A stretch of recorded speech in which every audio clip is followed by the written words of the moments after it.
r/nosleep. Posted BYU South I-1234. The reason we can't go through mirrors is because the thing inside always blocks your way. I'm not implying that anyone should ever try going through one. Actually, don't ever do so. One night a few months back, as I was brushing my teeth in the bathroom, I suddenly ducked down because I thought I heard a cockroach near the ceiling right on top of me. I could have sworn my reflection was a beat off. Feeling a bit creeped out, I rushed back to my room. After that, for an entire month I avoided mirrors altogether, afraid of what I might see in it. I won't go through the details, but it was a surprisingly hard thing to do.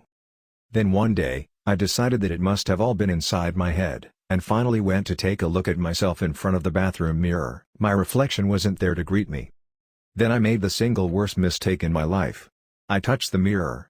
Or, to be accurate, I reached out to the border of the mirror and found that I didn't feel the glass I was supposed to feel.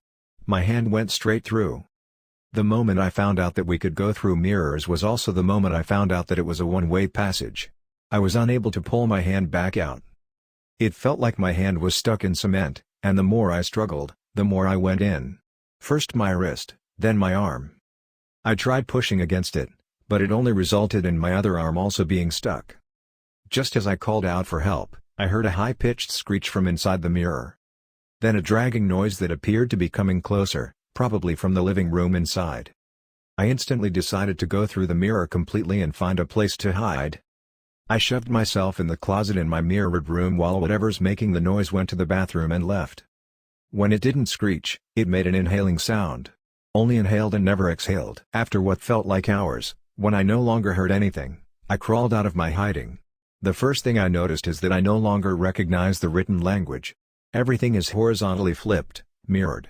And that everything, and I mean everything, felt like glass. Even the blankets and cushions. I tried going back through the bathroom mirror, and to my surprise, the mirror is the only thing that didn't feel like glass. It didn't feel like anything. It felt like emptiness. An open door that you can't pass through. I snuck my way to take a peek in the living room, and I saw me. The mirrored version of me.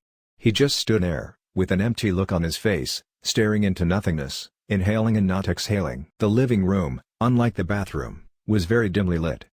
The light source seemed to come from the TV screen, which was turned off, but I could vaguely make out a reflection of the room from the screen. The mirrored me was, for some reason, adjusting himself so that he doesn't appear in the reflection. Deciding it was probably best not to let him see me, I went back to my room and climbed out of the window. Everything outside was dark.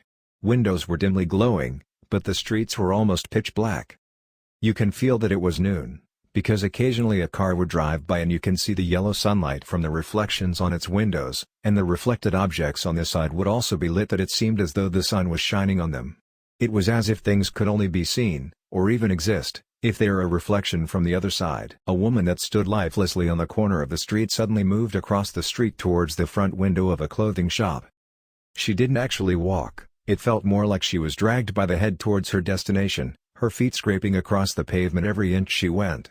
She only started to smile and walk when she neared the window, mimicking the person on the other side of the glass.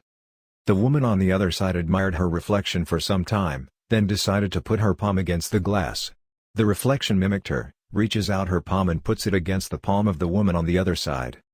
From my point of view, there was no actual glass separating them, their palms are directly in contact, yet the woman didn't feel anything odd. I feel an odd in my stomach forming. I took off. The world was empty and crudely made, one of the street lamps was missing its pole, and there was a park bench that only had one leg. There was only void in the horizon. I considered going back into my room, so I took a glance back. And there it was, my reflection staring at me from the window. He opened his mouth to let out a screech and started to be dragged towards me. Other reflections noticed and started moving towards me. I started running. As I ran, I noticed the silhouette of a gigantic figure looming over the sky. There were strings dangling from it, puppet strings? I ran inside what's possibly a small grocery store, too dark to tell, and began smashing every glass and mirror in sight. I covered up every last piece of shard to the point that all light sources were snuffed out and I was left in complete darkness. Was that enough to stop them? If they can only exist as reflections, then there was no way one could come near me now, right? But if they are something else? I could hear distant screeches coming from the direction my place was, but it never got closer. As time passed and I got hungry, I started to feel around for things that I can eat. Aside from whatever I used to cover the glass shards with, there was nothing around me, as if all else disappeared. I had to find a way to go back. Starving to death inside a mirror was never an option for me. But how?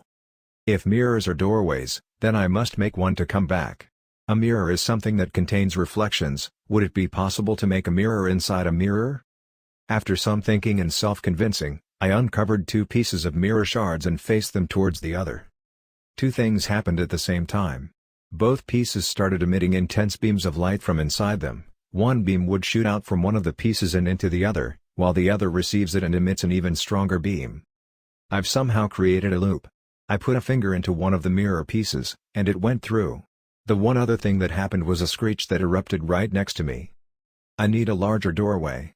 With no time to think, I scooped up and threw every single piece of shard into the air, and the room lit up with light. I charged at the direction where the lights were the brightest, and fell headfirst into a bustling grocery store. I cried when I saw the aisle descriptions in normal, non-inverted letters. I'm not sure if I've come back to the actual world, or if I've just traveled to another world inside a mirror, an inverted world of an inverted world. I may never find out, but hey, this one is pretty nice.